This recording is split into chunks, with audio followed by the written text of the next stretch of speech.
What's going on, guys? This is Stanley from Three Hammers Reviews and Gaming, and I'm back again with a Dragon Ball Super review of episode 103. Before we get into this video, I'm going to let you know I'm going to talk about four things. One, I'm going to tell you what I liked about this episode. Two, I'm going to tell you what I disliked about this episode and what I think the animators need to change. Three, I'm going to give you a review score of this episode and tell you where it lands on the spectrum of is it good or is it bad. And then four, I'm going to talk about the new theory of the order of the way that everyone's going to be eliminated in Universe 7. Without further ado, let's get into this video.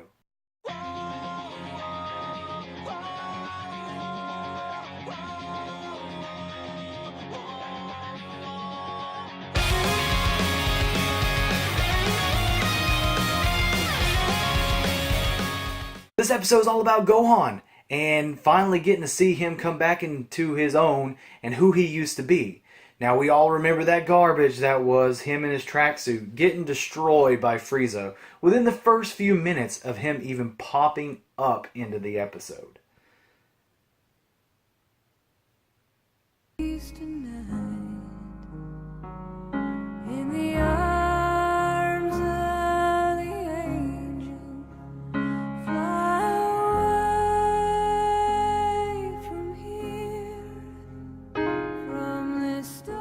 You know, it's just one of those things that's just very disappointing because we know he was the chosen one. You were the chosen one! Now, what I loved about this episode is Gohan, okay? Gohan is just going at it and fighting all these guys and really trying to show Piccolo and his father that he is trained and that he's tried really hard to change who he is and to become stronger like he used to be. Because he wants to protect his family, especially knowing that his universe can be erased because of this. There was a part in this episode that was just, I liked, because one of the people that Gohan gets rid of in this episode has a family. And when this universe is eliminated and erased from existence, Gohan sees this pendant of the family, and I thought that was just like, hitting right at home. Like, you know, it was messed up that the animators wanted to make Gohan be the one that did that to this person who had this family and had this pendant and everything, because it was this guy and his wife and his child, and it looked like a little girl. So that really struck home with Gohan, and it really probably affected a lot of the audience, seeing as how Gohan is such a family man. And it was messed up to put him in that situation. But Gohan just kind of, you know, just says to himself, I know he was just thinking, I had to, because my family matters too, you know. That was great. That's what I loved about this episode. Gohan really got to put in all this work in this episode and did a lot more than you was going to expect, because honestly, I'm sure we all really expected him to just get the crap beat out of him. Not to mention that does happen in this episode a little bit, but that was a great thing to see in this episode. Some other things that I really enjoyed was Android 17. Back at it again, man. Android 17 was a fantastic part of this episode. It kind of was carrying over and finishing up what was left of the last episode when they were fighting those beauty magical girls that we don't even care about. Android 17 comes in and he saves Goku's butt. And I'm going to get in that in a second. And it was just awesome to see because Android 17 is still the badass in this series right now. In this arc, he's like one of the only few that even care and are trying their best to knock everyone else off without them powering up.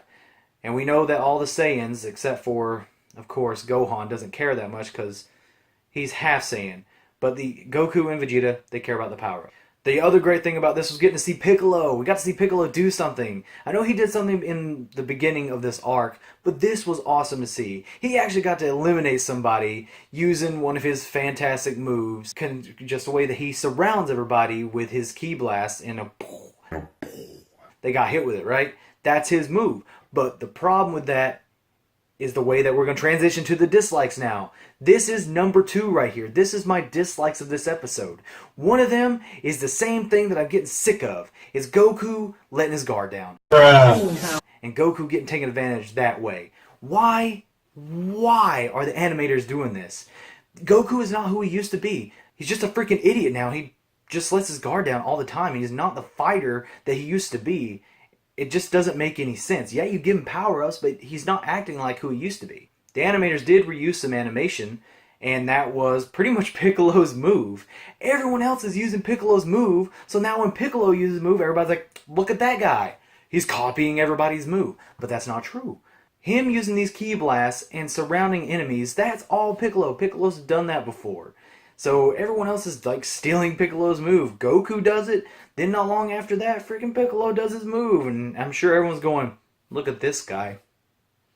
He just likes stealing people's thunder, huh? By taking their moves? No, mother. That's Piccolo's move. That's Piccolo's move. So whatever.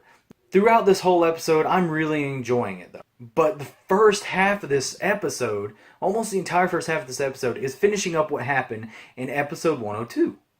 Okay, this is just like the end of episode 102, that you're seeing everything that, like the aftermath of it.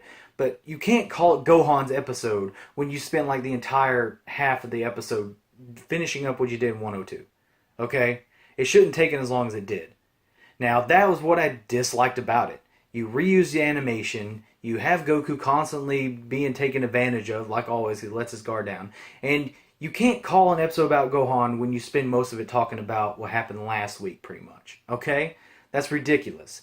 Now, if I'm going to review this episode, I'm going to give it a little above average. I'm going to give it about a 7. Okay? It was a good episode. It was showing Gohan who he is and who he needs to be. Now, the fourth part of this video that I want to go over is the new elimination theory.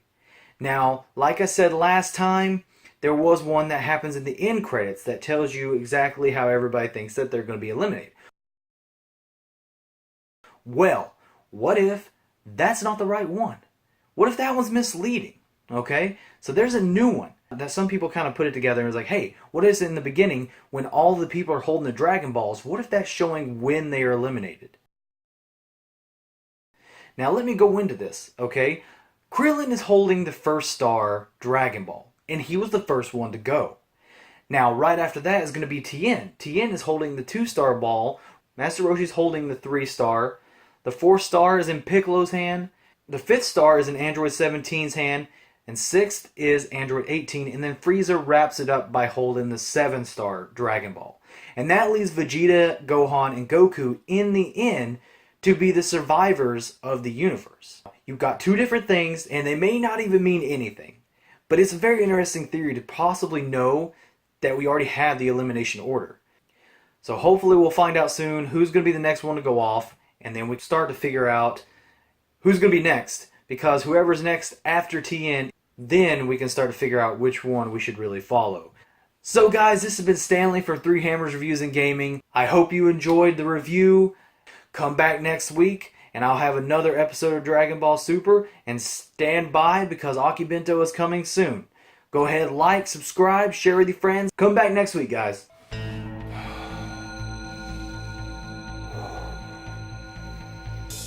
Press the subscribe button, and give us a thumbs up. Because over here at 3 Hammers Reviews and Gaming, we want to get over 9,000!